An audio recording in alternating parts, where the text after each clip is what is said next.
Chapter 1. Jonathan Harker's Journal. Captain Shorthand.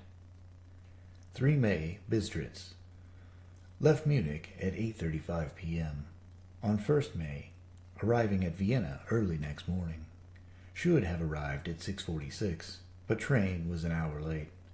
Budapest seems a wonderful place, from the glimpse which I got of it from the train, and the little I could walk through the streets. I fear to go very far from the station, as we had arrived late, and would start as near the correct time as possible. The impression I had was that we were leaving the West and entering the East. The most modern western of splendid bridges over the Danube, which is here of noble width and depth, took us among the traditions of Turkish rule. We left in pretty good time, and came after nightfall to Klausenburg. Here I stopped for the night at the Hotel Royal. I had for dinner, or rather supper, a chicken done up some way with red pepper, which was very good, but thirsty. Mem, get recipe for Mina. I asked the waiter, and he said it was called paprika Hendel, and that as it was a national dish, I should be able to get it anywhere along the Carpathians. I found my smattering of German very useful here. Indeed, I don't know how I should be able to get on without it. Having had some time at my disposal when in London, I had visited the British Museum and made search among the books and maps in the library regarding Transylvania. It had struck me that some foreknowledge of the country could hardly fail to have some importance when dealing with a nobleman of that country. I find that the district he named is in the extreme east of the country, just on the borders of 3 states, Transylvania, Moldavia, and Bukovina, in the midst of the Carpathian Mountains, one of the wildest and least known portions of Europe.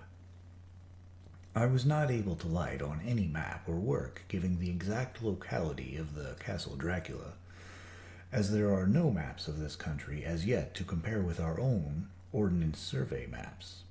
But I found that Bistritz, the port town named by Count Dracula, is a fairly well-known place. I shall enter here some of my notes, as they may refresh my memory when I talk over my travels with Mina. In the population of Transylvania there are 4 distinct nationalities. Saxons in the south, and mixed with them the Wallachs, who are the descendants of the Dacians, Magyars in the west, and Zekiels in the east and north. I am going among the latter, who claim to be descended from Attila and the Huns. This may be so, for when the Magyars conquered the country in the 11th century, they found the Huns settled in it. I read that every known superstition in the world is gathered into the horseshoe of the Carpathians, as if it were the center of some sort of imaginative whirlpool. If so, my stay may be very interesting. Mem, I must ask the Count all about them. I did not sleep well, though my bed was comfortable enough, for I had all sorts of queer dreams. There was a dog howling all night under my window, which may have had something to do with it, or it may have been the paprika, for I had to drink up all the water in my carafe and was still thirsty. Towards morning I slept and was wakened by the continuous knocking at my door, so I guess I must have been sleeping soundly then. I had for breakfast more paprika and a sort of porridge of maize flour, which they said was mamaliga, and a eggplant stuffed with forcemeat, a very excellent dish, which they called impletada. Mem, get recipe for this also. I had to hurry breakfast, for the train started a little before 8, or rather it ought to have done so, for after rushing to the station at 7:30, I had to sit in the carriage for more than an hour before we began to move. It seems to me that the further east you go, the more unpunctual are the trains. What ought they to be in China? All day long we seemed to dawdle through a country which was full of beauty of every kind. Sometimes we saw little towns or castles on the top of steep hills, such as we see in old missals. Sometimes we ran by rivers and streams which seemed from the wide, stony margin on each side of them to be subject to great floods. It takes a lot of water and running strong to sweep the outside edge of a river clear. At every station there were groups of people, sometimes crowds, and in all sorts of attire.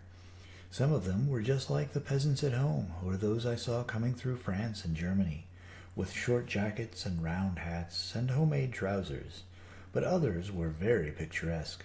The women looked pretty, except when you got near them, but they were very clumsy about the waist. They had all full white sleeves of some kind or other, and most of them had big belts with a lot of strips of something fluttering from them like dresses in a ballet. But of course there were petticoats under them. The strangest figures we saw were the Slovaks, who were more barbarian than the rest, with their big cowboy hats, great baggy, dirty white trousers, white linen shirts, and enormous heavy leather belts nearly a foot wide, all studded over with brass nails. They wore high boots with their trousers tucked into them, and had long black hair and heavy black mustaches. They are very picturesque, but do not look prepossessing. On the stage they would be set down at once as some old Oriental band of brigands. They are, however, I am told, very harmless and rather wanting in natural self-assertion. It was on the dark side of twilight when we got to Bistritz, which is a very interesting old place, being practically on the frontier, for the Borgo Pass leads from it into Bukovina. It has a very stormy existence, and it certainly shows marks of it. 50 years ago, a series of great fires took place, which made terrible havoc on 5 separate occasions. And at the very beginning of the 17th century, it went under a siege of 3 weeks and lost 13,000 people, the casualties of war proper being assisted by famine and disease. Count Dracula had directed me to go to the Golden Krone Hotel, which I found, to my great delight, to be thoroughly old-fashioned, for of course I wanted to see all I could of the ways of the country. I was evidently expected, for when I got near the door I faced a cheery-looking elderly woman in the usual peasant dress, white undergarment with a long double apron, front and back, of colored stuff fitting almost too tight for modesty. When I came close, she bowed and said, "The Herr Englishman?" "Yes," I said, "Jonathan Harker." She smiled and gave some message to an elderly man in white shirt-sleeves who had followed her to the door. He went, but immediately returned with a letter. "My friend, welcome to the Carpathians. I am anxiously expecting you. Sleep well tonight. At 3 tomorrow the diligence will start for Bukovina. A place on it is kept for you. At the Borgo Pass my carriage will await you and will bring you to me. I trust that your journey from London has been a happy one, and that you will enjoy your stay in my beautiful land. Your friend, Dracula." For May. I found that my landlord had got a letter from the Count, directing him to secure the best place on the coach for me. But on making inquiries as to details, he seemed somewhat reticent, and pretended that he could not understand my German. This could not be true, because up to then he had understood it perfectly. At least, he answered my questions exactly as if he did. He and his wife, the old lady who had received me, looked at each other in a frightened sort of way. He mumbled out that the money had been sent in a letter, and that was all that he knew.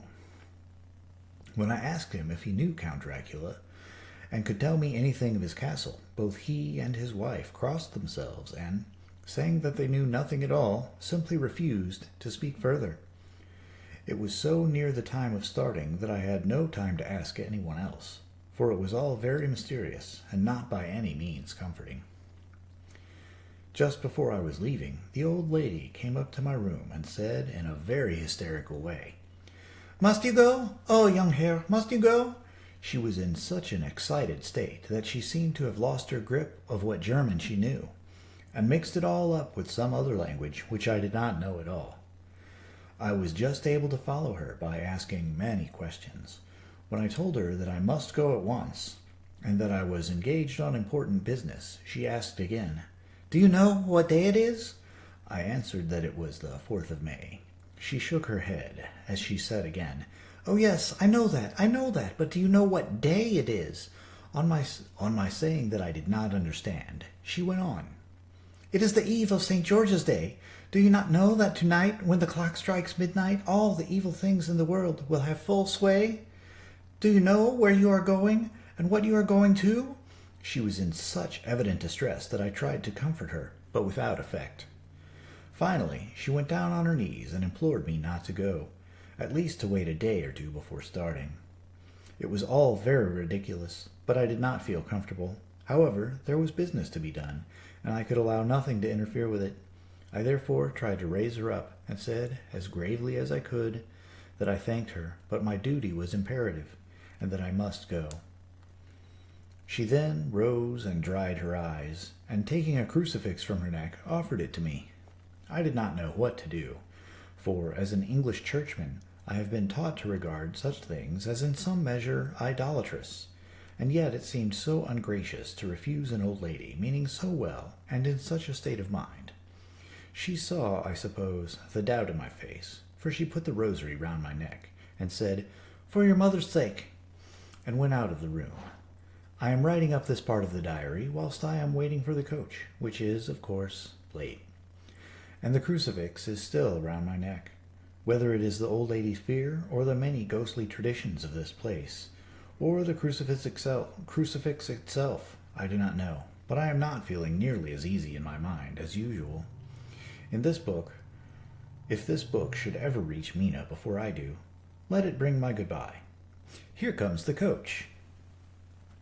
5 May, the castle. The grey of the morning has passed, and the sun is high over the distant horizon, which seems jagged. Whether with trees or hills I know not, for it is so far off that big things and little are mixed. I am not sleepy, and, as I am not to be called till I awake, naturally I write till sleep comes. There are many odd things to put down, and, lest who reads them may fancy that I dined too well before I left Bistritz, let me put down my dinner exactly. I dined on what they call a robber steak, bits of bacon, onion, and beef, seasoned with red pepper, and strung on sticks and roasted over the fire, in the simple style of the London cat's meat. The wine was golden Medeaish, which produces a queer sting on the tongue, which is, however, not disagreeable. I had only a couple of glasses of this, and nothing else. When I got on the coach, the driver had not taken his seat, and I saw him talking with the landlady. They were evidently talking of me, for every now and again they looked at me, and some of the people who were sitting on the bench outside the door, which they call a name meaning word-bearer, came and listened, and then looked at me, most of them pityingly. I could hear a lot of words often repeated, queer words, for there were many nationalities in the crowd, so I quietly got my polyglot dictionary from my bag and looked them out. I must say they were not cheering to me, for amongst them were Ordog, Satan, Pokol, Hell, Strigoica, Witch, Vrolok, and Vsklok, both of which mean the same thing, one being Slovak and the other Servian, for something that is either werewolf or vampire. Mem, I must ask the Count about these superstitions. When we started, the crowd round the inn door, which had by this time swelled to a considerable size, all made the sign of the cross and pointed 2 fingers towards me. With some difficulty I got a fellow passenger to tell me what they meant. He would not answer at first, but on learning that I was English, he explained that it was a charm on guard against the evil eye. This was not very pleasant for me, just starting for an unknown place to meet an unknown man, but everyone seemed so kind-hearted and so sorrowful and so sympathetic that I could not but be touched. I shall never forget the last glimpse which I had of the inn-yard and its crowd of picturesque figures, all crossing themselves as they stood round the wide archway, with its background of rich foliage of oleander and orange trees in green tubs clustered in the center of the yard. Then our driver, whose wide linen drawers covered the whole front of the box seat, Gotza, they call them, cracked his big whip over the 4 small horses, which ran abreast, and we set off on our journey. I soon lost sight and recollection of ghostly fears and the beauty of the scene as we drove along. Although I had known the language, or rather languages, which my fellow passengers were speaking, I might not have been able to throw them off so easily. Before us lay a green, sloping land full of forests and woods, with here and there steep hills crowned with clumps of trees or with farmhouses, the blank gable end to the road. There was everywhere a bewildering mass of the fruit blossom, apple, plum, pear, cherry. And as we drove by, I could see the green grass under the trees spangled with the fallen petals.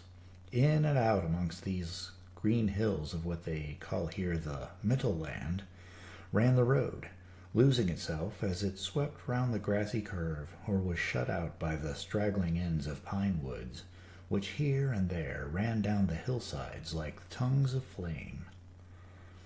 The road was rugged, but still we seemed to fly over it with a feverish haste.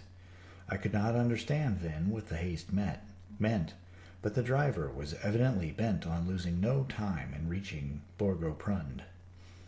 I was told that this road is in summertime excellent, but that it had not been put in order after the winter snows. In this respect it is different from the general run of roads in the Carpathians, for it is an old tradition that they are not to be kept in too good order. Of old, the hospodars would not repair them, lest the Turk think that they were preparing to bring in foreign troops, and so hasten the war, which was always really a loading point. Beyond the green swelling hills of the Mittelland rose mighty slopes of forest up to the lofty steeps of the Carpathians themselves.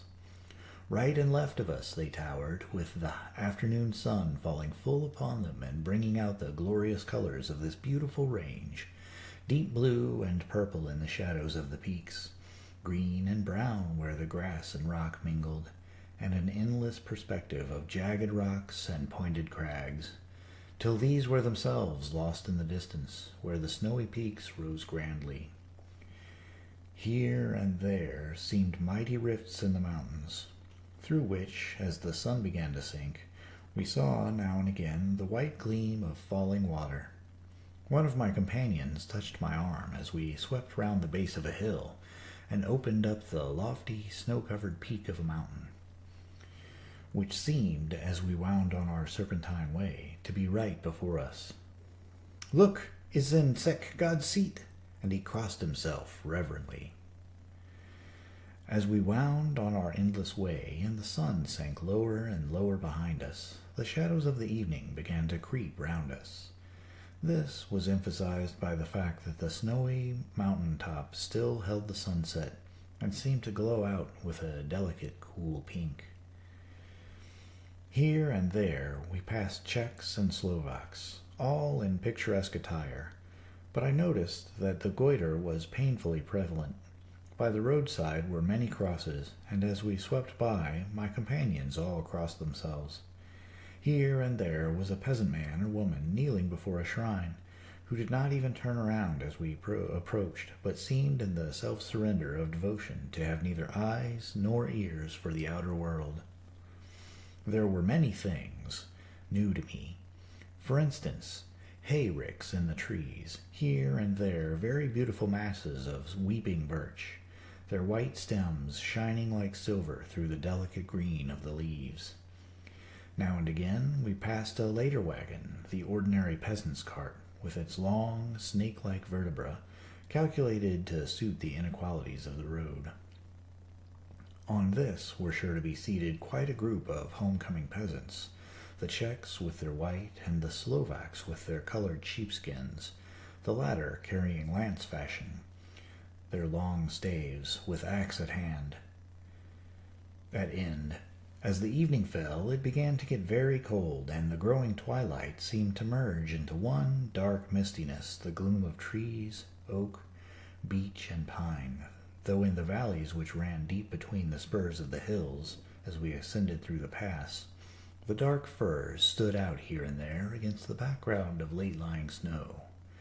Sometimes, as the road was cut through the pine woods that seemed in the darkness to be closing down upon us, great masses of grayness, which here and there bestrewed the trees, produced a peculiarly weird and solemn effect, which carried on the thoughts and grim fancies engendered earlier in the evening, when the falling sunset threw into strange relief the ghost-like clouds which amongst the Carpathians seemed to wind ceaselessly through the valleys.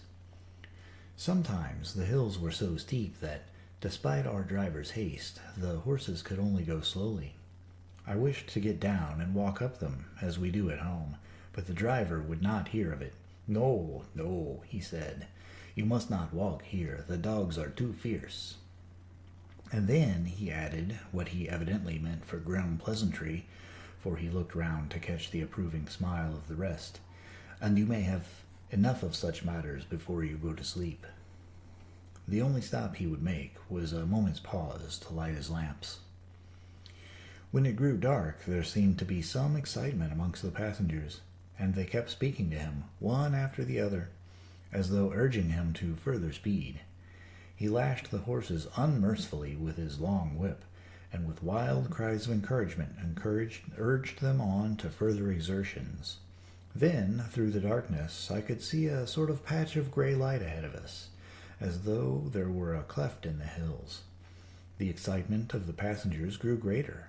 The crazy coach rocked on its great leather springs and swayed like a boat tossed on a stormy sea. I had to hold on. The road grew more level, and we appeared to fly along. Then the mountains seemed to come nearer to us on each side, and to frown down upon us. We were entering on the Borgo Pass. One by one, several of the passengers offered me gifts, which they pressed upon me with an earnestness which would take no denial. These were certainly of an odd and varied kind, but each was given in simple good faith, with a kindly word and a blessing, and that strange mixture of fear-meaning movements which I had seen outside the hotel at Bistritz. The sign of the cross and the guard against the evil eye. Then, as we flew along, the driver leaned forward, and on each side the passengers, craning over the edge of the coach, peered eagerly into the darkness. It was evident that something very exciting was either happening or expected. But though I asked each passenger, no one would give me the slightest explanation. This state of excitement kept on for some little time, and at last we saw before us the pass opening out on the eastern side. There were dark, rolling clouds overhead, and in the air the heavy, oppressive sense of thunder. It seemed as though the mountain range had separated two atmospheres, and that now we had got into the thunderous one. I now found myself looking out for the conveyance which was to take me to the Count. Each moment I expected to see the glare of lamps through the blackness, but all was dark. The only light was the flickering rays of our own lamps, in which the steam from our hard-driven horses rose in a white cloud. We could see now the sandy road lying white before us, but there was on it no sign of a vehicle. The passengers drew back with a sigh of gladness, which seemed to mock my own disappointment. I was already thinking what I had best do, when the driver, looking at his watch, said to the others something which I could hardly hear. It was spoken so quietly and in so low a tone, I thought it was an hour less than the time. Then, turning to me, he said in German worse than my own, "There is no carriage here. The Herr is not expected after all. He will now come on to Bukovina and return tomorrow or the next day, better the next day." Whilst he was speaking, the horses began to neigh and snort and plunge wildly, so that the driver had to hold them up. Then, amongst a chorus of screams from the peasants and a universal crossing of themselves, a caleche with 4 horses drove up behind us, overtook us, and drew up beside the coach. I could see from the flash of our lamps, as the rays fell on them, that the horses were coal-black and splendid animals. They were driven by a tall man with a long brown beard and a great black hat, which seemed to hide his face from us. I could only see the gleam of a pair of very bright eyes, which seemed red in the lamplight. As he turned to us, he said to the driver, "You are early tonight, my friend." The man stammered in reply, "The English heir was in a hurry." To which the stranger replied, "That is why, I suppose, you wished him to go on to Bukovina. You cannot deceive me, my friend. I know too much, and my horses are swift." As he spoke, he smiled, and the lamplight fell on a hard-looking mouth, with very red lips and sharp-looking teeth, as white as ivory. One of my companions whispered to another the line from Burger's Lenore.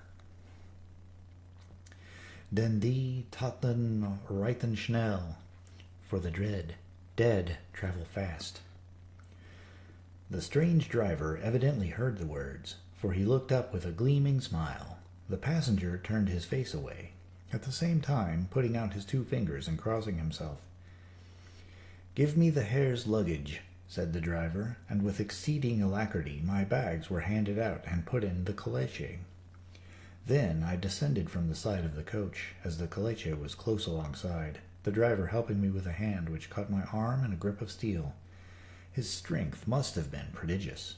Without a word, he shook his reins, the horses turned, and we swept into the darkness of the pass. As I looked back, I saw the steam from the horses of the coach by the light of the lamps, and projected against it the figures of my late companions, crossing themselves. Then the driver cracked his whip and called to his horses, and off they swept on their way to Bukovina. As they sank into the darkness, I felt a strange chill, and a lonely feeling came over me. But a cloak was thrown over my shoulders, and a rug across my knees, and the driver said in excellent German, "The night is chill, mein Herr, and my master, the Count, bade me take all care of you. There is a flask in the Slivovitz, the plum brandy of the country, underneath the seat if you should require it. I did not take any, but it was a comfort to know that it was there all the same. I felt a little strangely, and not a little frightened. I think, had there been any alternative, I should have taken it, instead of prosecuting that unknown night journey. The carriage went at a hard pace straight along. Then we made a complete turn and went along another straight road. It seemed to me that we were simply going over and over the same ground again. And so I took note of some salient point and found that this was so. I would have liked to have asked the driver what this all meant, but I really feared to do it, for I thought that, placed as I was, any protest would have had no effect in case there had been an intention to delay.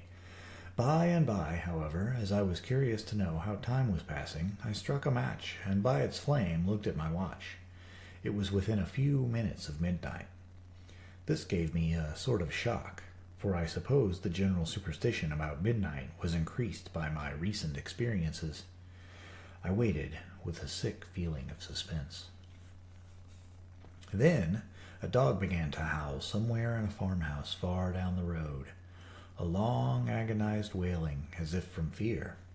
The sound was taken up by another dog, and then another and another, till, borne on the wind, which now sighed softly through the pass, a wild howling began, which seemed to come from all over the country, as far as the imagination could grasp it through the gloom of the night. At the first howl, the horses began to strain and rear, but the driver spoke to them soothingly, and they quieted down, but shivered and sweated as though after a runaway from sudden fright.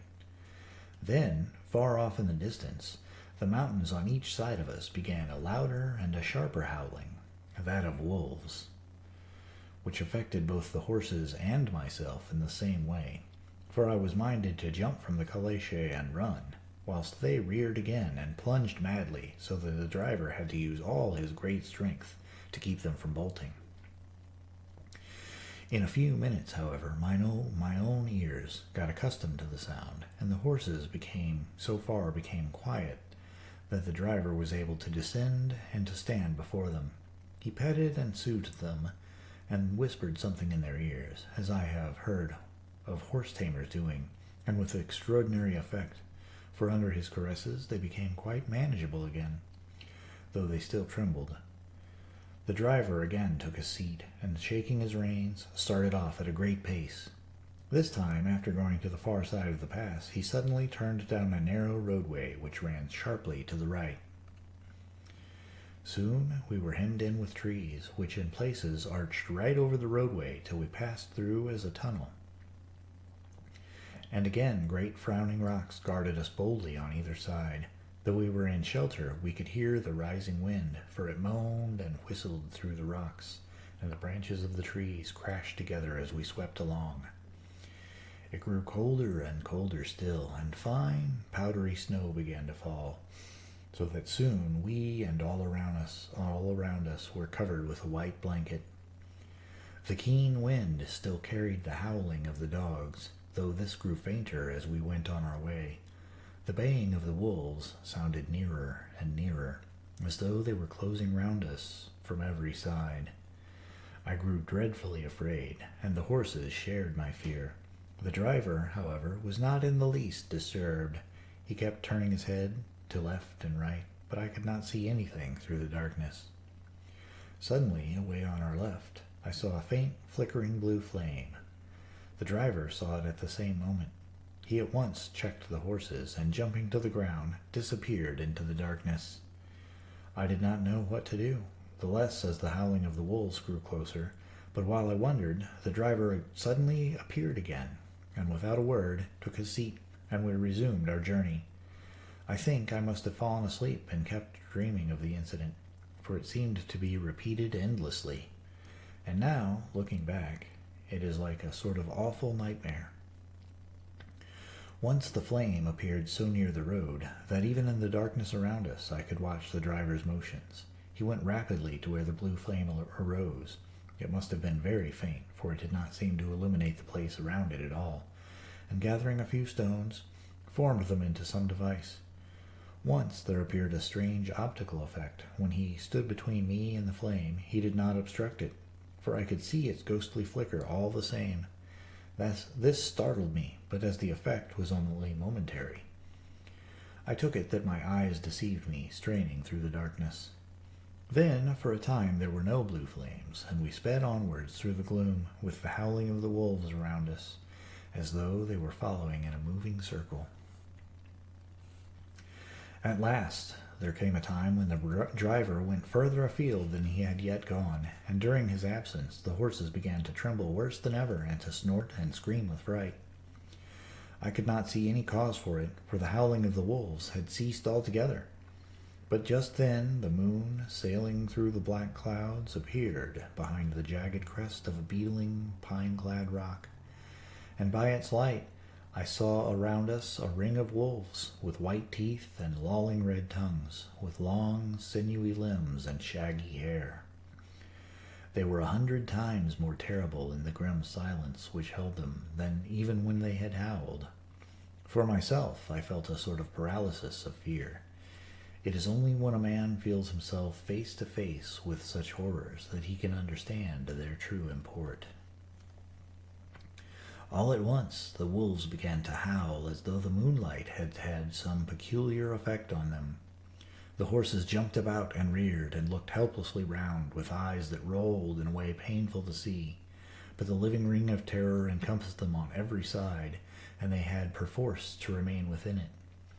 I called to the coachman to come, for it seemed to me that our only chance was to try to break out through the ring and to aid his approach.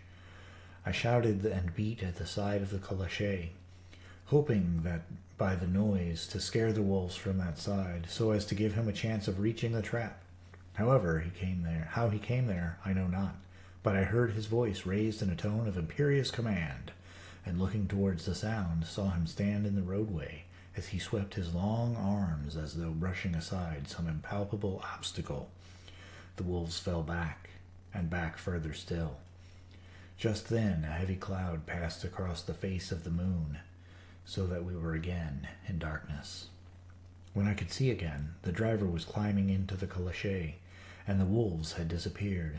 This was all so strange and uncanny that a dreadful fear came upon me, and I was afraid to speak or move. The time seemed interminable as we swept on our way, now in almost complete darkness, for the rolling clouds obscured the moon. We kept on ascending, with occasional periods of quick descent, but in the main always ascending. Suddenly I became conscious of the fact that the driver was in the act of pulling up the horses in the courtyard of a vast, ruined castle, from whose tall black windows came no ray of light, and whose broken battlements showed a jagged line against the moonlit sky. Wow. Chapter 2. Jonathan Harker's Journal continued. 5 May. I must have fallen asleep, for certainly if I had been fully awake, I must have noticed the approach of such a remarkable place. In the gloom, the courtyard looked of considerable size, and as several dark ways led from it under a great round arches, it perhaps seemed bigger than it really is. I have not yet been able to see it by daylight.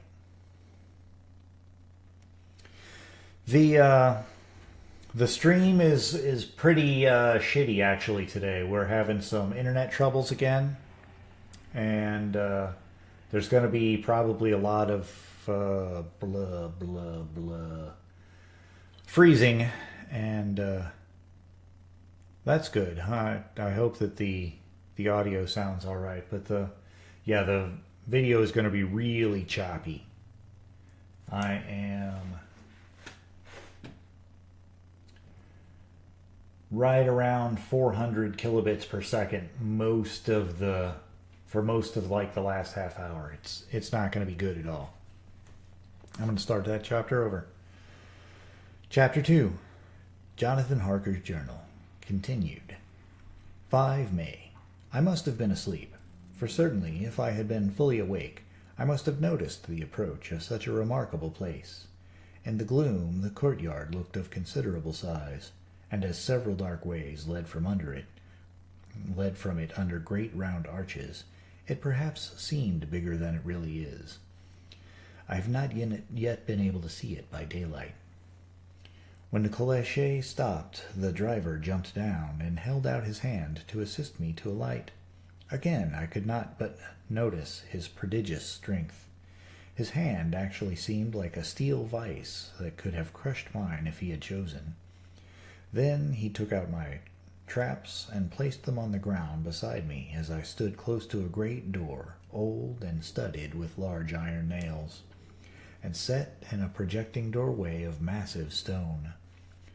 I could see even in the dim light that the stone was massively carved, but that the carving had been much worn by time and weather.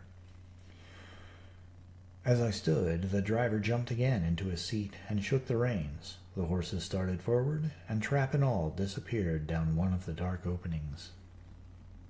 I stood in silence where I was, for I did not know what to do.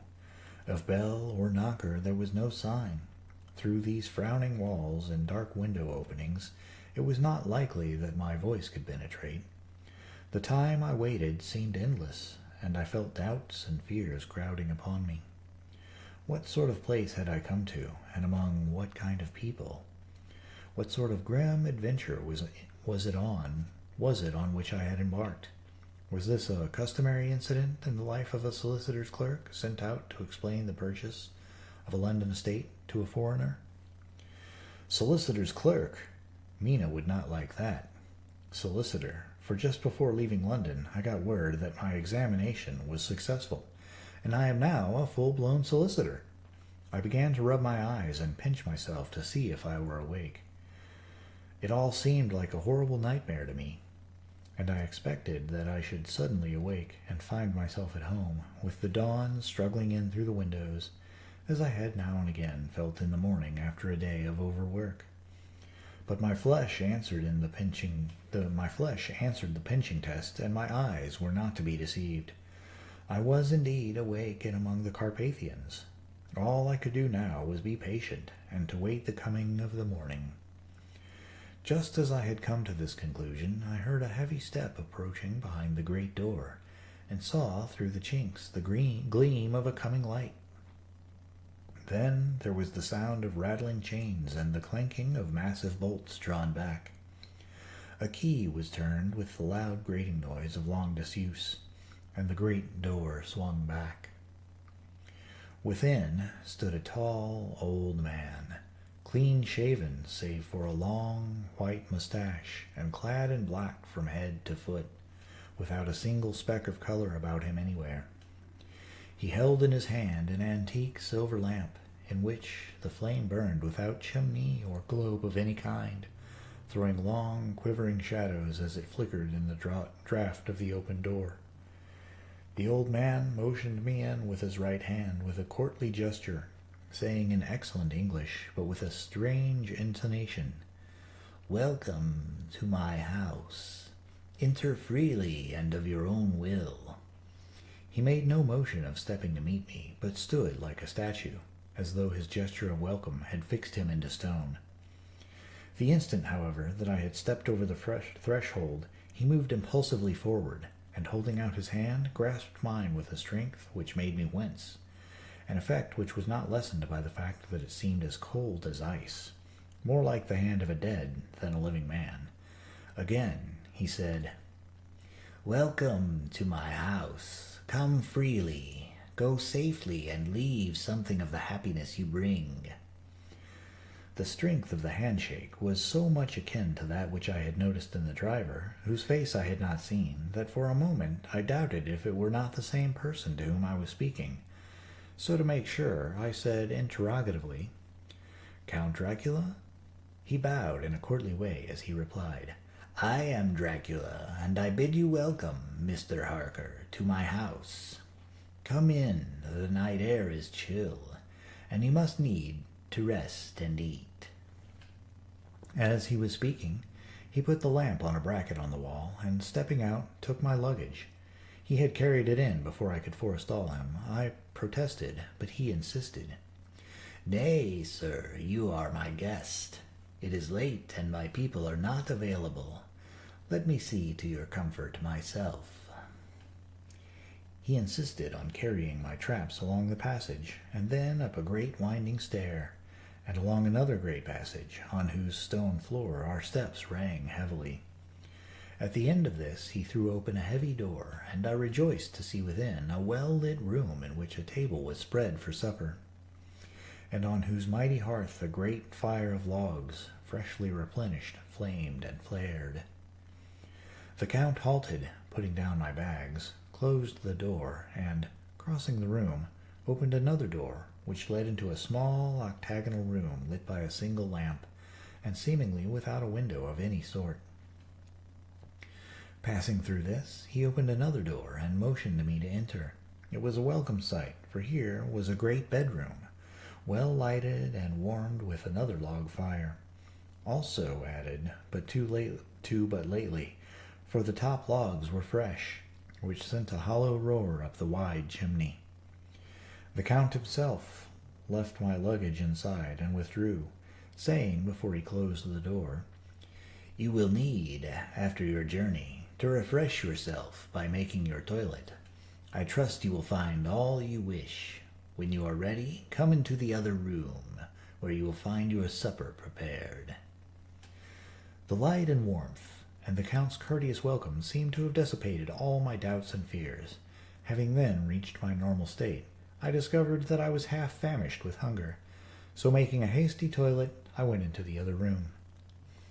I found supper already laid out. My host, who stood on one side of the great fireplace, leaning against the stonework, made a graceful wave of his hand to the table and said, "I pray you, be seated, and sup how you please. You will, I trust, excuse me that I do not join you, but I have dined already, and I do not sup." I handed to him the sealed letter which Mr. Hawkins had entrusted to me. He opened it and read it gravely. Then, with a charming smile, he handed it to me to read. One passage of it, at least, gave me a thrill of pleasure. "I must regret that an attack of gout, from which malady I am a constant sufferer, forbids absolutely any traveling on my part for some time to come, but I am happy to say I can send a sufficient substitute, one in whom I have every possible confidence. He is a young man, full of energy and talent in his own way, and of a very faithful disposition. He is discreet and silent, and has grown into manhood in my service. He shall be ready to attend on you when you will during his stay, and shall take your instructions in all matters. The Count himself came forward and took off the cover of a dish, and I fell at once to an excellent roast chicken. This, with some cheese and a salad and a bottle of Old Tokay, of which I had 2 glasses, was my supper. During the time I was eating it, the Count asked me many questions as to my journey, and I told him by degrees all I had experienced. By this time I had finished my supper, and by my host's desire had drawn up a chair by the fire, and begun to smoke a cigar which he offered me, at the same time excusing himself that he did not smoke. I had now an opportunity of observing him, and found him of a very marked physiognomy. His face was a very strong aquiline, with high bridge of the thin nose and peculiarly arched nostrils, with lofty domed forehead, and hair growing scantily around the temples, but profusely elsewhere. His eyebrows were very massive, almost meeting over the nose, and with bushy hair that seemed to curl in its own profusion. The mouth, so far as I could see it under the heavy moustache, was fixed and rather cruel-looking, with peculiarly sharp white teeth. These protruded over the lips, whose remarkable readiness showed astonishing vitality in a man of his years. For the rest, his ears were pale, and at the tops extremely pointed. The chin was broad and strong, and the cheeks firm though thin. The general effect was one of extraordinary pallor. Hitherto I noticed the backs of his hands as they lay on his knees in the firelight, and they had seemed rather white and fine, but seeing them now close to me, I could not but notice that they were rather coarse, broad, with squat fingers. Strange to say, there were hairs in the center of the palm. The nails were long and fine, and cut to a sharp point. As the Count leaned over me and his hands touched me, I could not repress a shudder. It may have been that his breath was rank, but a horrible feeling of nausea came over me, which, do what I would, I could not conceal. The Count, evidently noticing it, drew back, and with a grim sort of smile, which showed more than he had yet done, his protuberant teeth, sat himself down again on his own side of the fireplace. We were both silent for a while, and as I looked towards the window, I saw the first dim streak of the coming dawn. There seemed a strange stillness over everything, but as I listened, I heard, as if from down below in the valley, the howling of many wolves. The Count's eyes gleamed, and he said, "Listen to them, the children of the night. What music they make!" Seeing, I suppose, some expression in my face strange to him, he added, "Ah, sir, you dwellers in the city cannot enter into the feelings of the hunter." Then he rose and said, "But you must be tired. Your bedroom is all ready, and tomorrow you shall sleep as late as you will. I have to be away till the afternoon, so sleep well and dream well." With a courteous bow, he opened for me himself the door to the octagonal room, and I entered my bedroom. I am all in a sea of wonders. I doubt, I fear, I think strange things which I dare not confess to my own soul. God keep me, if only for the sake of those dear to me. 7 May. It is again early morning, but I have rested and enjoyed the last 24 hours. I slept till late in the day, and awoke of my own accord. When I had dressed myself, I went into the room where we had supped, and found a cold breakfast laid out, with coffee kept hot by the pot being placed on the hearth. There was a card on the table on which was written, "I have to be absent for a while. Do not wait for me. D." I set to and enjoyed a hearty meal. When I had done, I looked for a bell so that I might let the servants know I had finished, but I could not find one. There are certainly odd deficiencies in the house, considering the extraordinary evidences of wealth which were round me. The table service is of gold, and so beautifully wrought that it must be of immense value. The curtains and upholstery of the chairs and sofas, and the hangings of my bed are of the costliest and most beautiful fabrics, and must have been of fabulous value when they were made, for they are centuries old, though in excellent order. I saw something like them in Hampton Court, but there they were worn and frayed and moth-eaten. But still, in none of the rooms is there a mirror. There is not even a toilet glass on my table, and I had to get the little shaving glass from my bag before I could either shave or brush my hair. I have not yet seen a servant anywhere, or heard a sound near the castle, except the howling of wolves, some time after I had finished my meal. I do not know whether to call it breakfast or dinner, for it was between 5 and 6 o'clock when I had it. I looked about for something to read, for I did not like to go about the castle until I had asked the Count's permission. There was absolutely nothing in the room, book, newspaper, or even writing materials. So I opened another door in the room and found a sort of library. The door opposite mine I tried, but found it locked. In the library I found, to my great delight, a vast number of English books, whole shelves full of them, and bound volumes of magazines and newspapers. A table in the center was littered with English magazines and newspapers, though none of them were of very recent date. The books were of the most varied kind: history, geography, politics, political economy, botany, geology, law, all relating to English and English life and customs and manners. There were even such books of reference as the London Dictionary, the Red and Blue books, Whitaker's Almanac, the Army and Navy lists, and it somehow gladdened my heart to see it, the Law List. Whilst I was looking at the books, the door opened, and the Count entered. He saluted me in a hearty way, and hoped that I had a good night's rest. Then he went on. "I am glad you found your way in here, for I am sure there is much that will interest you. These companions," and he laid his hand on some of the books, "have been good friends to me, and for some years past, ever since I had the idea of going to London, have given me many, many hours of pleasure. Through them I have come to know your great England, and to know her is to love her. I long to go through the crowded streets of your mighty London, to be in the midst of the whirl and rush of humanity, to share its life, its change, its death, and all that makes it what it is. But alas, as yet I only know your tongue through books. To you, my friend, I look that I know it to speak." "But, Count," I said, "you know and speak English thoroughly." He bowed gravely. "I thank you, my friend, but for your all too flattering estimate. But yet I fear that I am but a little way on the road I would travel. True, I know the grammar and the words, but yet I know not how to speak them." "Indeed," I said, "you speak excellently." "Not so," he answered. "Well, I know that, did I move and speak in your London, none there are who would not know me for a stranger. That is not enough for me. Here I am noble. I am boyar. The common people know me, and I am master. But a stranger in a strange land, he is no one. Men know him not, and to know not is to care not for. I am content if I am like the rest, so that no man stops if he see me, or pause in his speaking if he hear my words.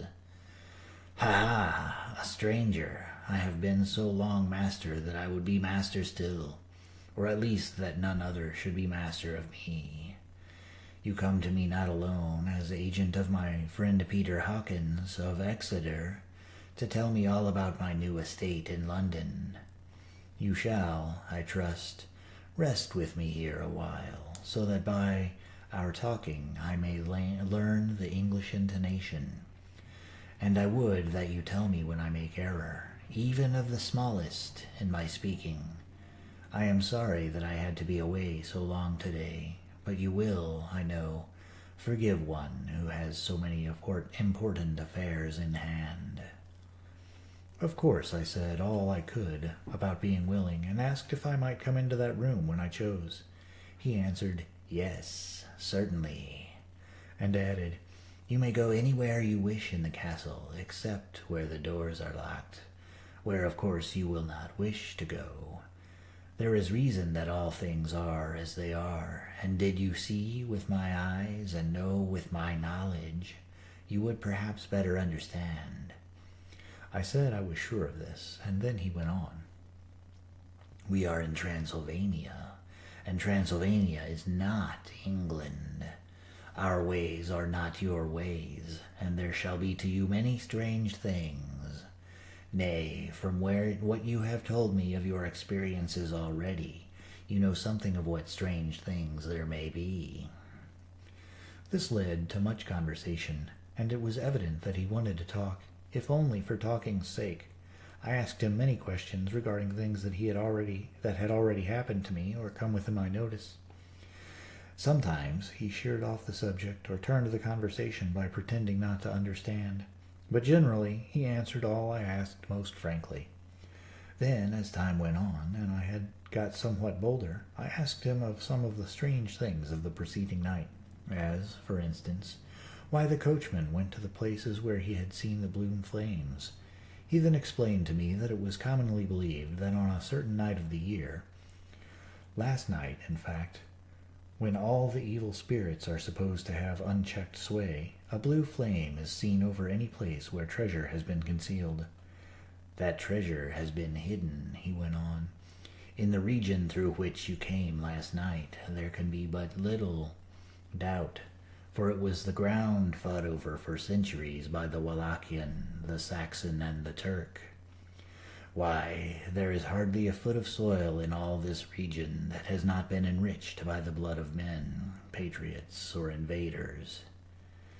In old days there were stirring times when the Austrian and the Hungarian came up in hordes, and the patriots went out to meet them.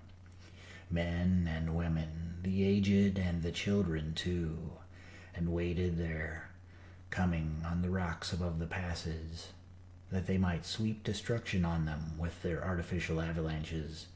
When the invader was triumphant, he found but little, but for whatever there was had been sheltered in the friendly soil." "But how," said I, "can it have remained so long undiscovered, when there is a sure index to it if men will but take the trouble to look?" The Count smiled, and his lips ran back over his gums.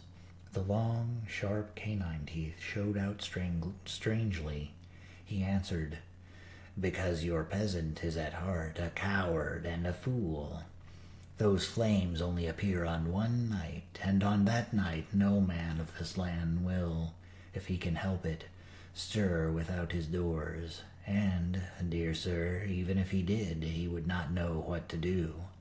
Why, even the peasant that you tell me of who marked the place of the flame would not know where to look in daylight, even for his own work. Even you would not, I dare be sworn, be able to find those places again." "There you are right," I said. "I know no more than the dead where even to look for them." Then we drifted into other matters.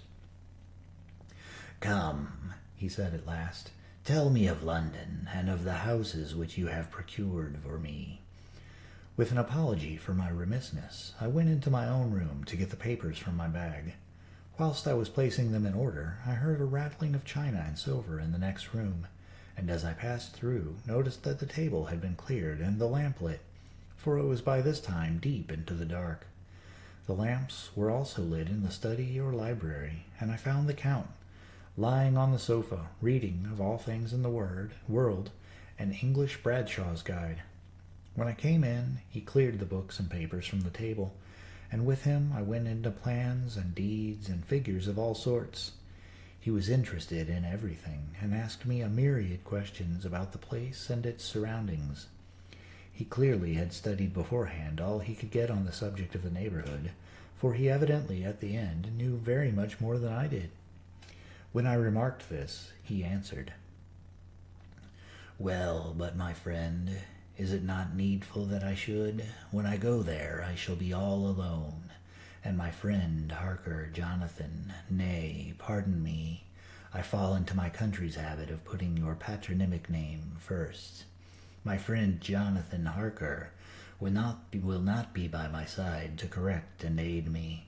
He will be in Exeter, miles away, probably working at papers of the law with my other friend, Peter Hawkins. So we went thoroughly into the business of the purchase of the estate at Purfleet.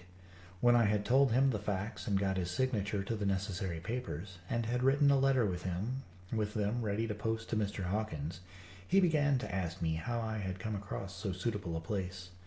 I read to him the notes which I had made at the time, and which I inscribed here. At Purfleet, on a by-road, I came across just such a place as seemed to be required, and where was displayed a dilapidated notice that the place was for sale. It is surrounded by a high wall of ancient structure, built of heavy stones, and has not been repaired for a large number of years. The closed gates are of heavy old oak and iron, all eaten with rust. The estate is called Carfax, no doubt a corruption of the old Quatre Fosses, as the house is four-sided, agreeing with the cardinal points of the compass. It contains in all some 20 acres, quite surrounded by the solid stone wall above mentioned.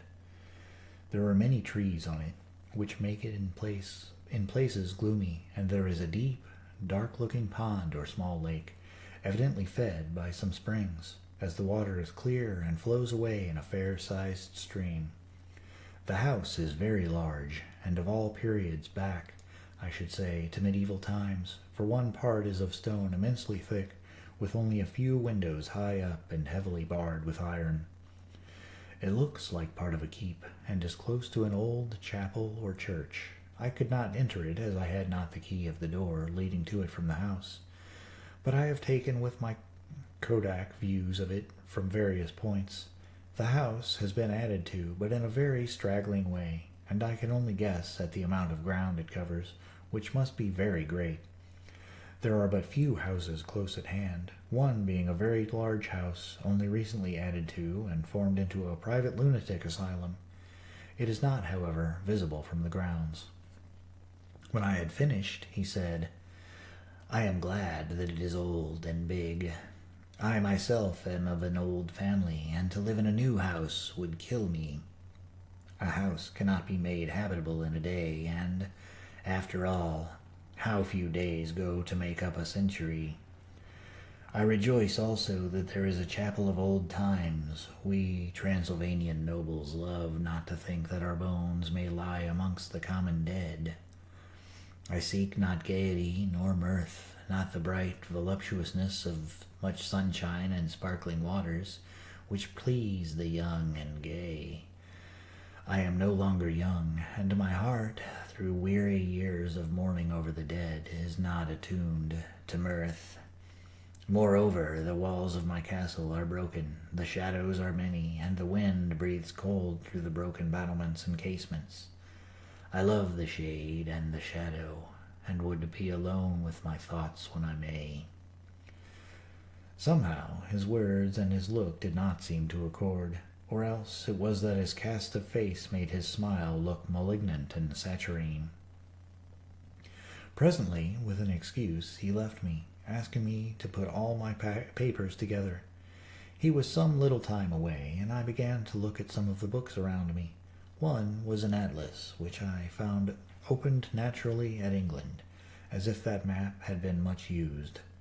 On looking at it, I found in certain places little rings marked, and on examining these, I noticed that one was near London, on the east side, manifestly where his new estate was situated. The other two were Exeter and Whitby on the Yorkshire coast. It was the better part of an hour when the Count returned. "Aha!" he said. "Still at your books? Good, but you must not work always. Come, I am informed that your supper is ready." He took my arm, and we went into the next room, where I found an excellent supper ready on the table.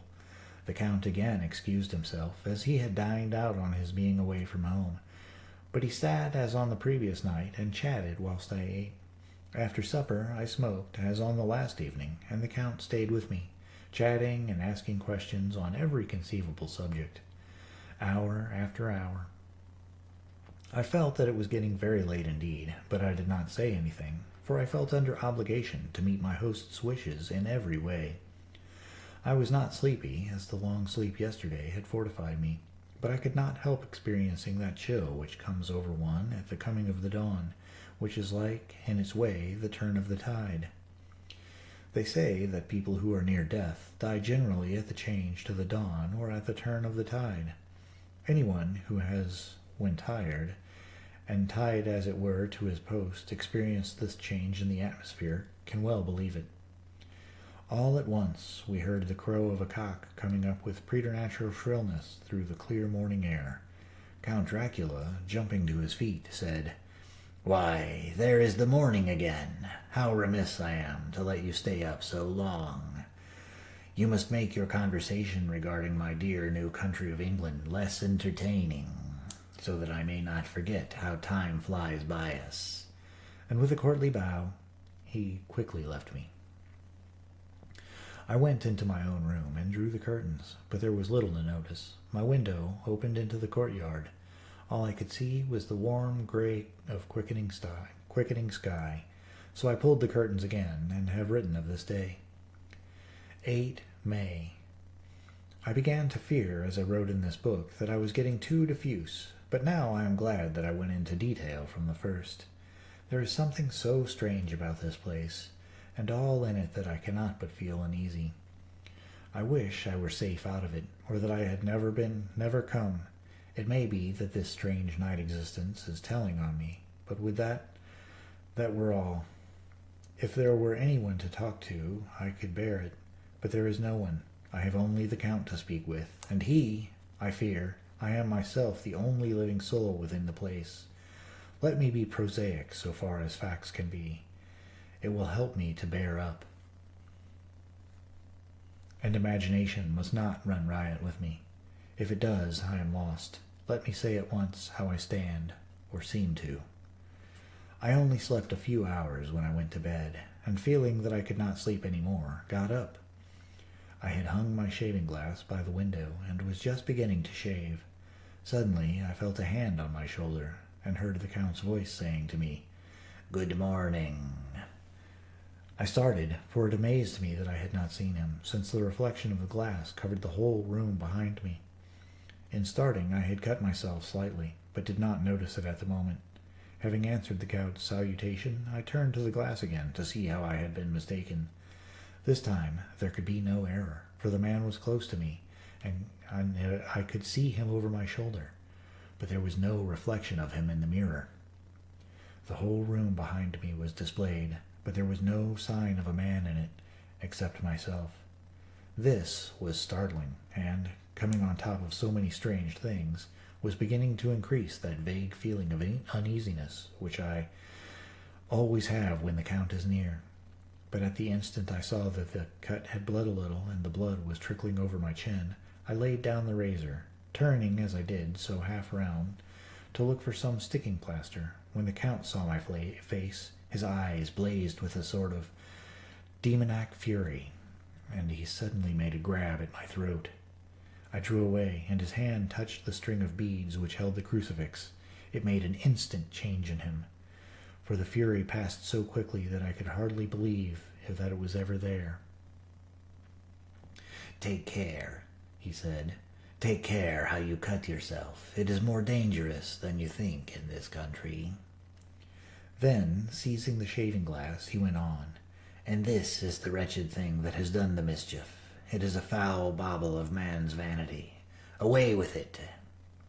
And opening the heavy window with one wrench of his terrible hand, he flung out the glass, which was shattered into 1,000 pieces on the stones of the courtyard far below.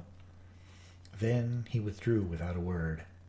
It is very annoying, for I do not see how I am to shave, unless in my watch case or the bottom of a shaving pot, which is fortunately of metal.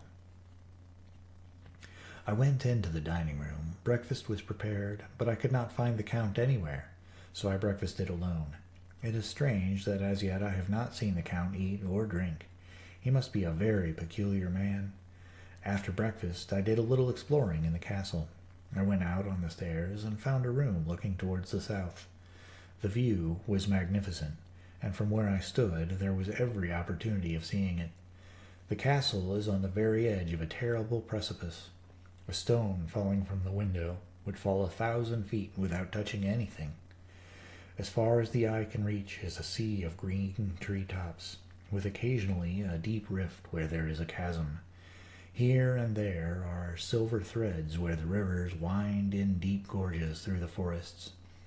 But I am not in heart to describe beauty, for when I had seen the view I explored further. Doors, doors, doors everywhere, and all locked and bolted. In no place save from the windows in the castle walls is there an available exit. The castle is a veritable prison, and I am a prisoner. Jonathan Harker's journal continued. When I found that I was a prisoner, a sort of wild feeling came over me. I rushed up and down the stairs, trying every door and peering out of every window I could find. But after a little, the conviction of my helplessness overpowered all other feelings. When I look back after a few hours, I think I must have been mad for the time, for I behaved much as a rat does in a trap. When, however, the conviction had come to me that I was helpless, I sat down quietly as I have ever done anything in my life, and began to think over what was best to be done. I am thinking still, and as yet have come to no definite conclusion. Of one thing only I am certain, that it is no use making my ideas known to the Count. He knows well that I am imprisoned, and as he has done it himself, and has doubtless his own motives for it, he would only deceive me if I trusted him fully with the facts. So far as I can see, my only plan will be to keep my knowledge and my fears to myself, and my eyes open. I am, I know, either being deceived, like a baby, by my own fears, or else I am in desperate straits, and if the latter be so, I need, and shall need, all my brains to get through. I had hardly come to this conclusion when I heard the great door below shut, and I knew that the Count had returned. He did not come at once into the library, so I went cautiously to my own room and found him making the bed. This was odd, but only confirmed what I had all along thought, that there were no servants in the house.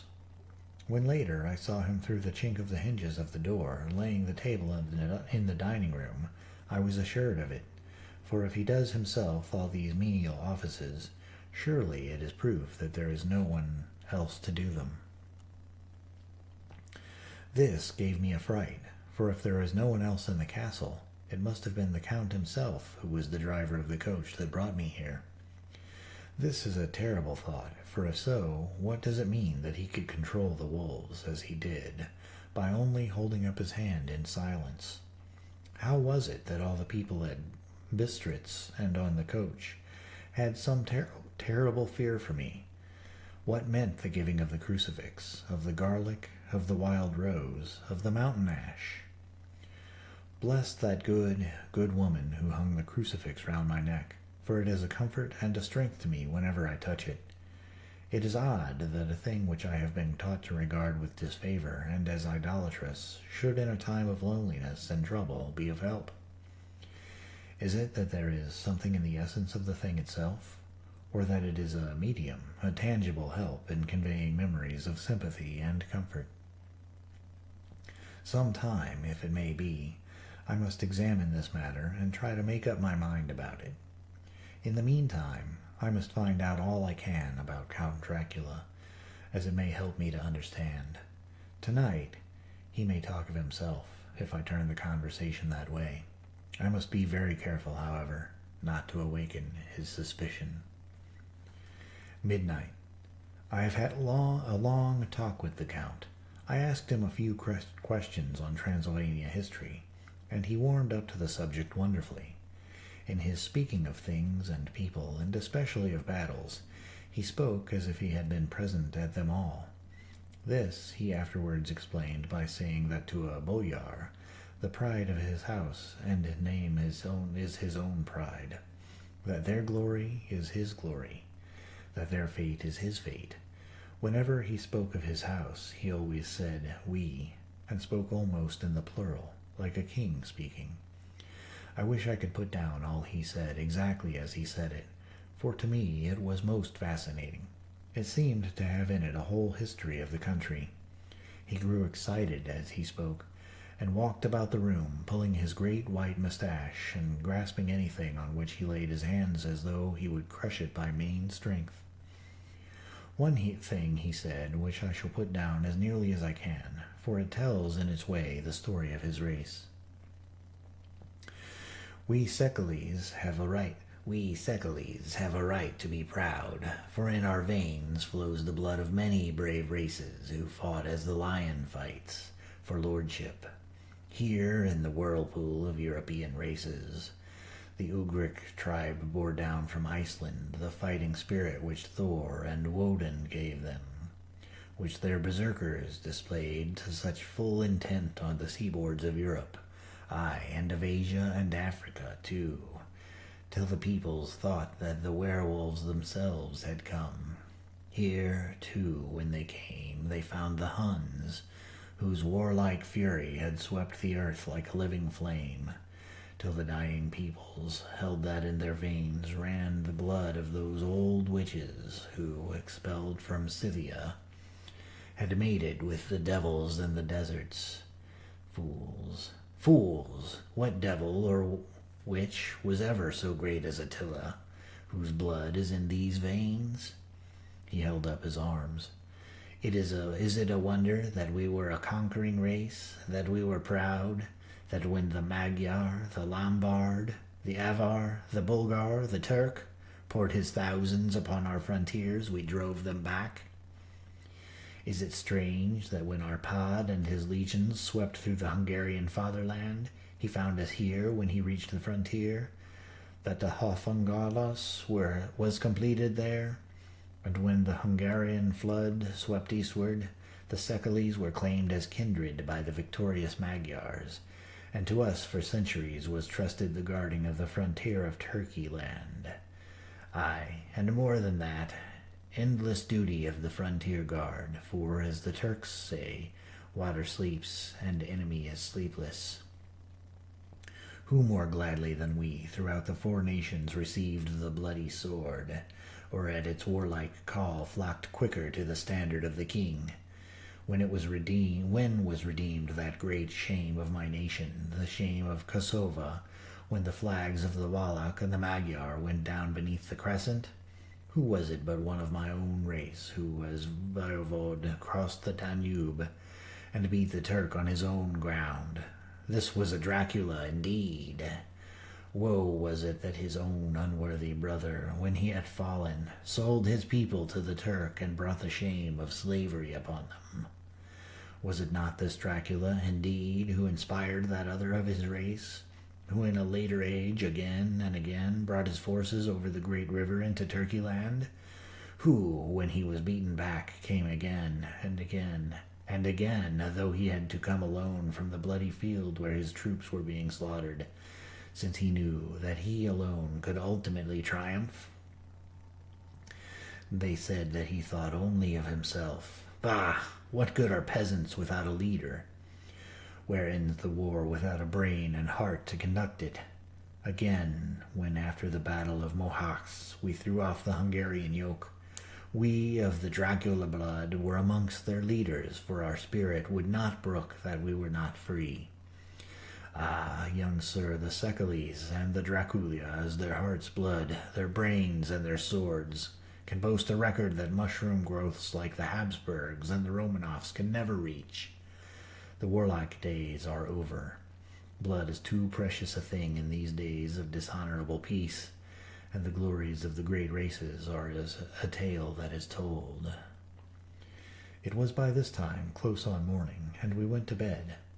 Mem, this diary seems horribly like the beginning of the Arabian Nights, for everything has to break off at cockcrow, or like the ghost of Hamlet's father.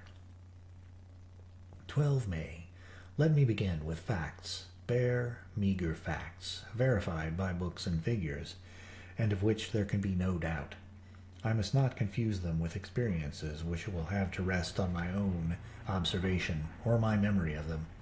Last evening, when the Count came from his room, he began by asking me questions on legal matters and on the doing of certain kinds of business.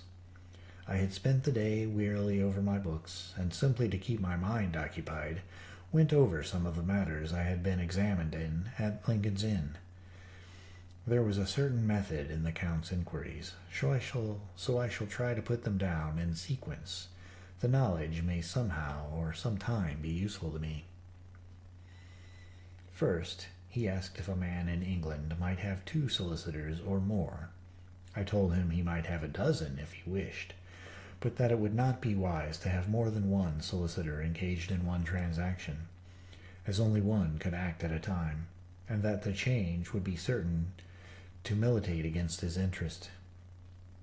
He seemed thoroughly to understand, and went on to ask if there would be any practical difficulty in having one man attend to, say, banking, and another to look after shipping, in case local help were needed in a place far from the home of the banking solicitor. I asked him to explain more fully, so that I might not by any chance mislead him. So he said, "I shall illustrate. Your friend and mine, Mr. Peter Hawkins, from under the shadow of your beautiful cathedral at Exeter, which is far from London, buys for me through your good self my place at London. Good. Now here let me say frankly, lest you should think it strange that I have sought the services of one so far off from London instead of someone resident there, that my motive was that no local interest might be served save my wish only, and as one of London residents might, perhaps, have some purpose from himself or friend to serve. I went thus afield to seek my agent, whose labors should be only to my interest. Now, suppose I, who have much of affairs, wish to ship goods, say, to Newcastle, or Durham, or Harwich, or Dover. Might it not be that it could be with more ease be done by consigning to one in these ports? I answered that certainly it would be most easy, but that we solicitors had a system of agency one for the other, so that local work could be done locally on instruction from any solicitor, so that the client, simply placing himself in the hands of one man, could have his wishes carried out by him without further trouble. "But," said he, "I could be at liberty to direct myself, is it not so?" "Of course," I replied, "and such is often done by men of business, who do not like the whole of their affairs to be known by any one person."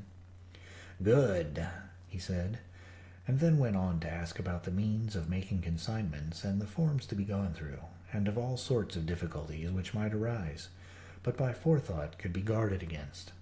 I explained all these things to him to the best of my ability, and he certainly left me under the impression that he would have made a wonderful solicitor, for there was nothing that he did not think of or foresee. For a man who was never in the country, and who did not evidently do much in the way of business, his knowledge and acumen were wonderful. When he had satisfied himself on these points of which he had spoken, and I had verified all as well as I could by the books available, he suddenly stood up and said, "Have you written since your first letter to our friend Mr. Peter Hawkins, or to any other?" It was with some bitterness in my heart that I answered that I had not, that I had as yet had not seen any opportunity of sending letters to anybody. "Then write now, my young friend," said he, laying a heavy hand on my shoulder. "Write to our friend and to any other, and say, if it will please you, that you shall stay with me until a month from now." "Do you wish me to stay so long?" I asked, for my heart grew cold at the thought.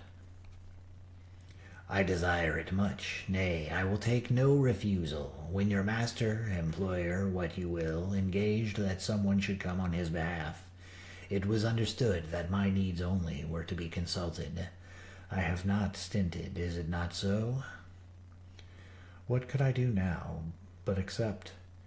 It was Mr. Hawkins's interest, not mine, that I had to think of him, not myself, and besides, while Count Dracula was speaking, there was that in his eyes and in his bearing which made me remember that I was a prisoner, and that if I wished it I could have no choice. The Count saw his victory in my vow, and his mastery in the trouble of my face, for he began at once to use them, but in his own smooth, resistless way. I pray you, my good young friend, that you would not discourse of things other than business in your letters. It will doubtless please your friends to know that you are well, and that you look forward to getting home to them. Is it not so? As he spoke, he handed me 3 sheets of notepaper and 3 envelopes. They were all of the thinnest foreign post, and looking at them, then at him, and noticing his quiet smile with the sharp, canine teeth lying over the red underlip, I understood as well as if he had spoken that I should be careful what I wrote, for he would be able to read it. So I determined to write only formal notes now, but to write fully to Mr. Hawkins in secret, and also to Mina, for to her I could write in shorthand, which would puzzle the Count, if he did see it. When I had written my 2 letters, I sat quiet, reading a book, whilst the Count wrote several notes, referring, as he wrote them, to some books on his table. Then he took up my 2 and placed them with his own, and put by his writing materials, after which, the instant the door had closed behind him, I leaned over and looked at the letters, which were face down on the table. I felt no compunction in doing so, for under the circumstances, I felt that I should protect myself in every way I could. One of the letters was directed to Samuel F. Billington, No. 7, The Crescent, Whitby, another to Herr Lieutenant Vara, the third was to Coutts and Company, London, and the fourth to Heron, Klopstock, and Billruth, bankers, Budapest. The second and fourth were unsealed. I was just about to look at them when I saw the door handle move. I sank back in my seat, having just had time to replace the letters as they had been, and to resume my book before the Count, holding still another letter in his hand, entered the room. He took up the letters on the table and stamped them carefully. Then, turning to me, said, I trust you will forgive me, but I have much work to do in private this evening. You will, I hope, find all things as you wish.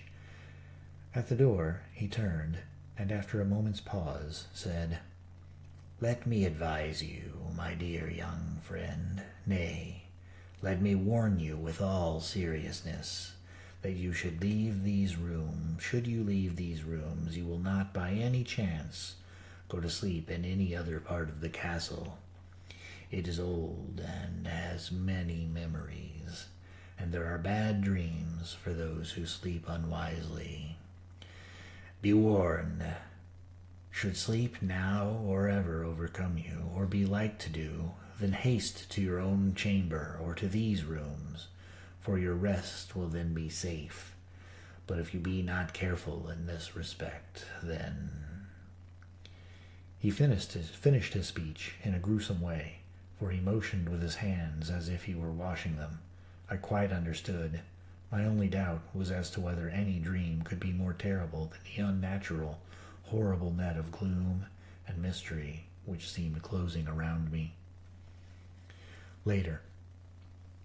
I endorse the last words written, but this time there is no doubt in question. I shall not fear to sleep in any place where he is not.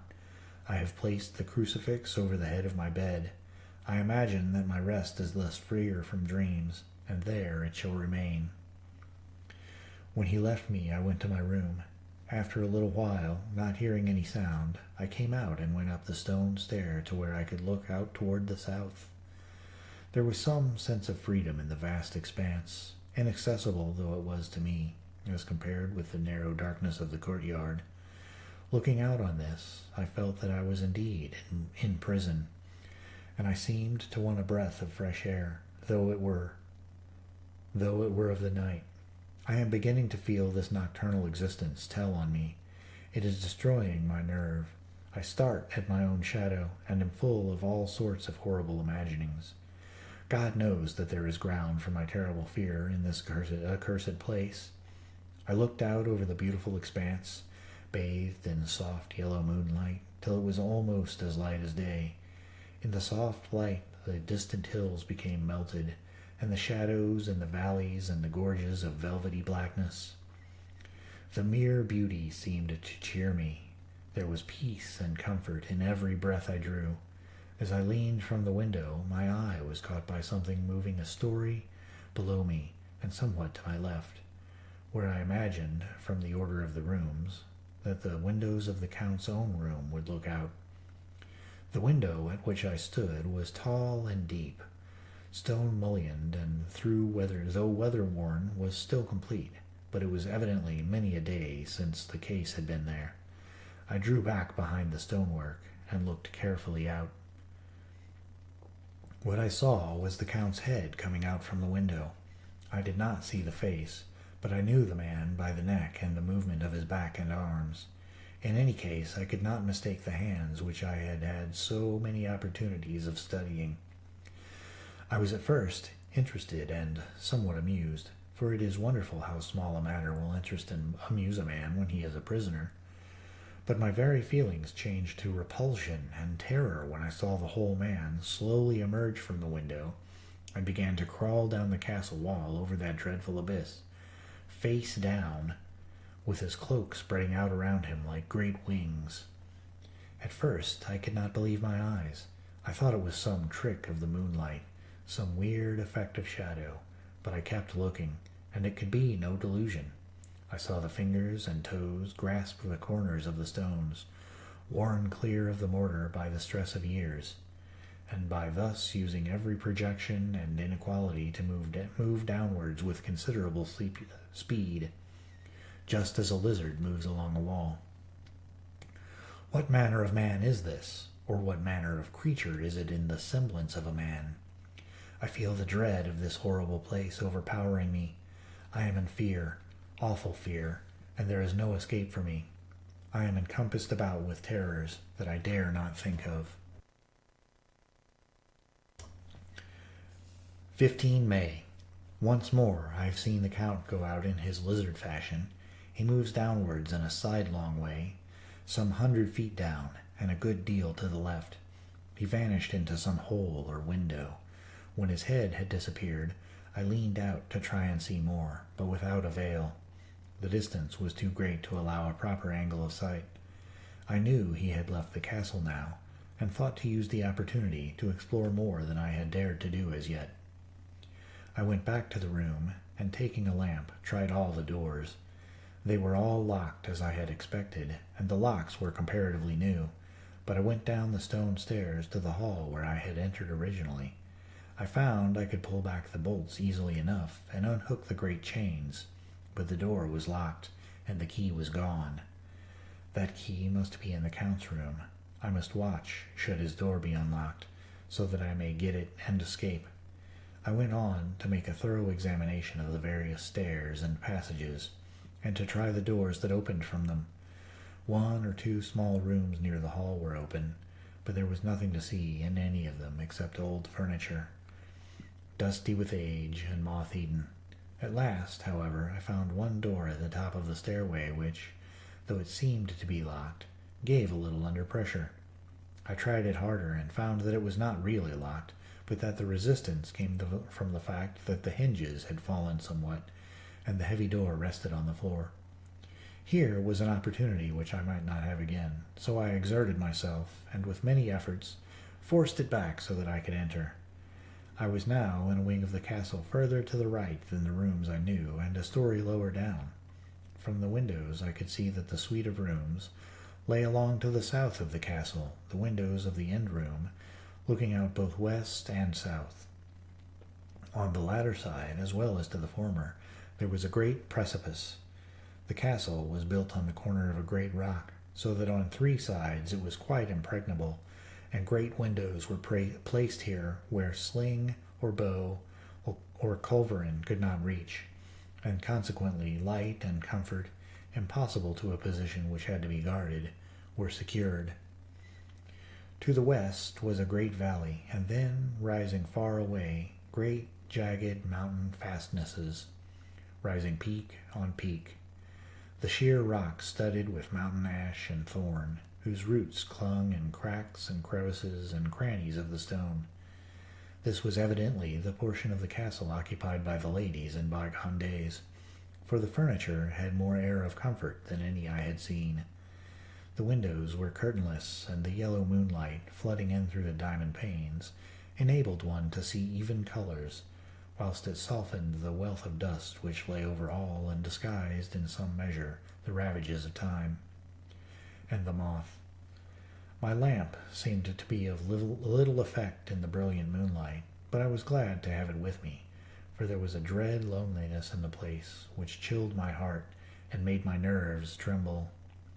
Still, it was better than living alone in the rooms which I had come to hate from the presence of the Count, and after trying a little to school my nerves, I found a soft quietude come over me.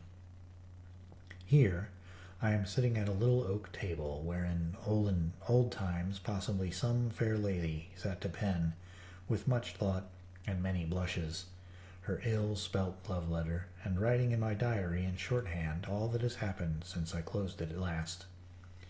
It is 19th century up to date with a vengeance, and yet, unless my senses deceive me, the old centuries had, and have, powers of their own, which mere modernity cannot kill. Later, the morning of 16 May. God preserve my sanity. For to this I am reduced. Safety and the assurance of safety are things of the past.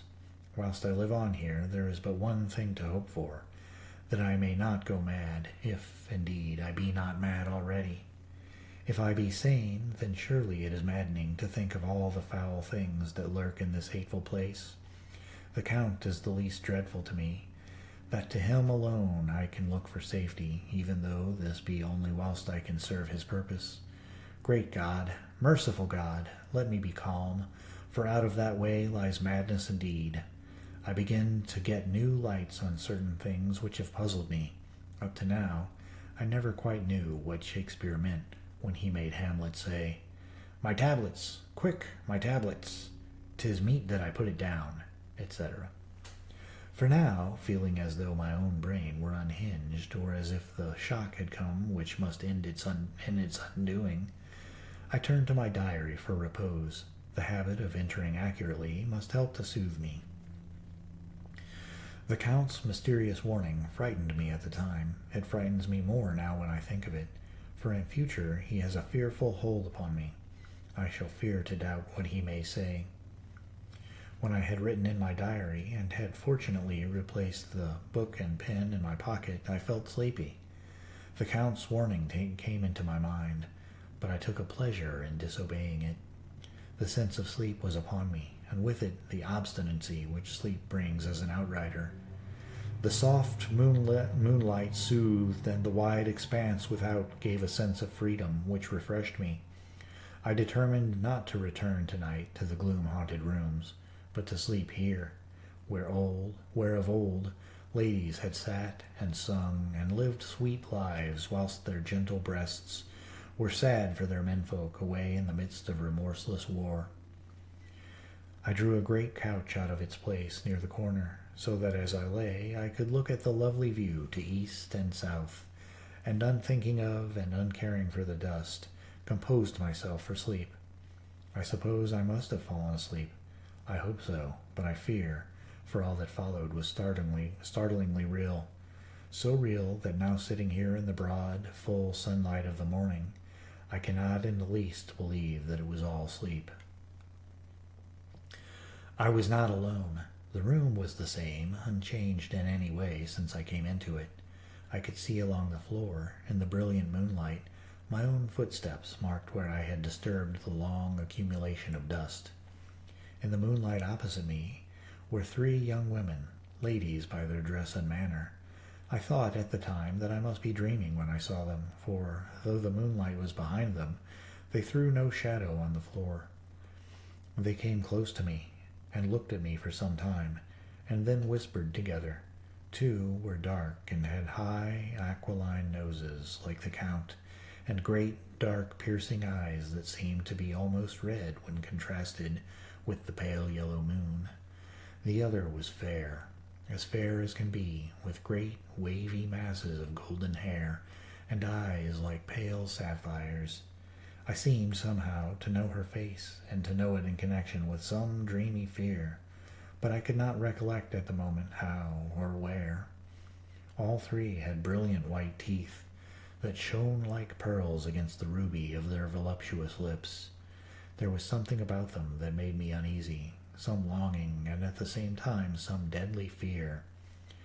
I felt in my heart a wicked, burning desire that they would kiss me with those red lips.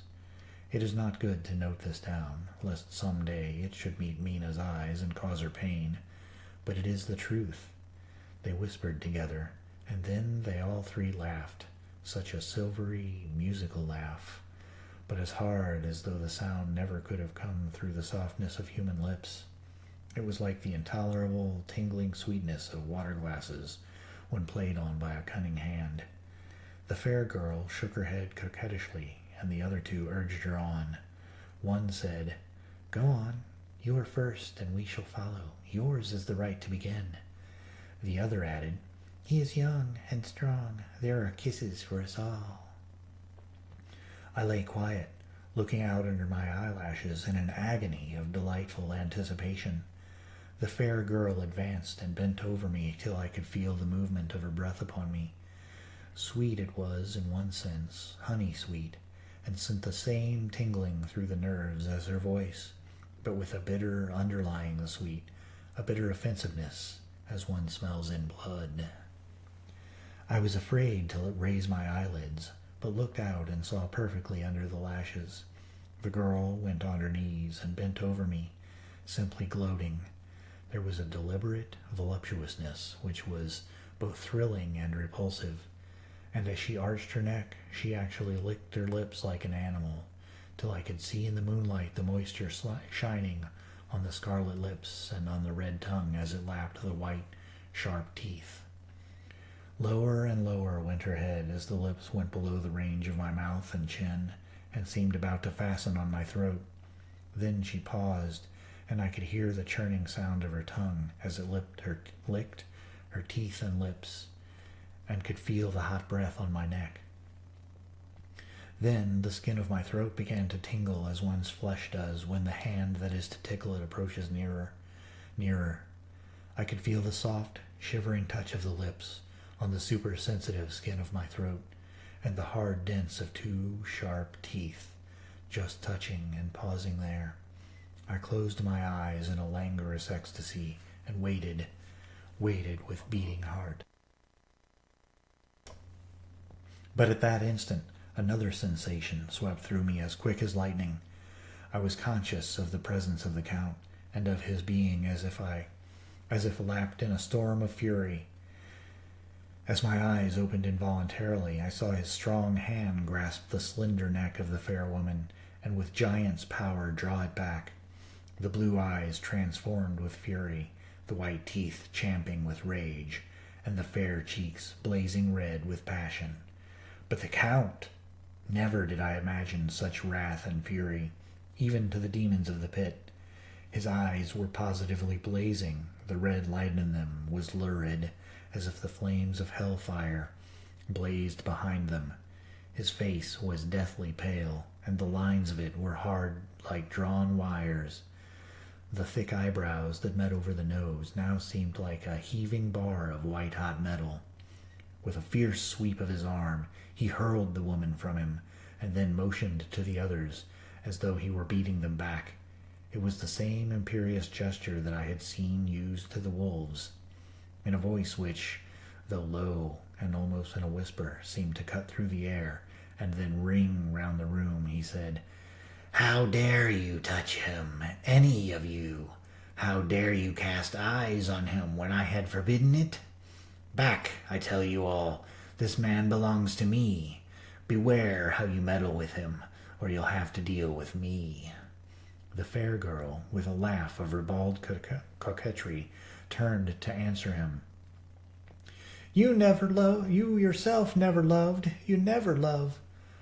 On this the other women joined, and such a mirthless, hard, soulless laughter rang through the room that it almost made me faint to hear. It seemed like the pleasure of fiends. Then the Count turned, after looking at my face attentively, and said in a soft whisper, "Yes, I too can love. You yourselves can tell it from the past, is it not so? Well, now I promise you that when I am done with him, you shall kiss him at your will. Now go, go, I must awaken him, for there is work to be done. Are we to have nothing tonight?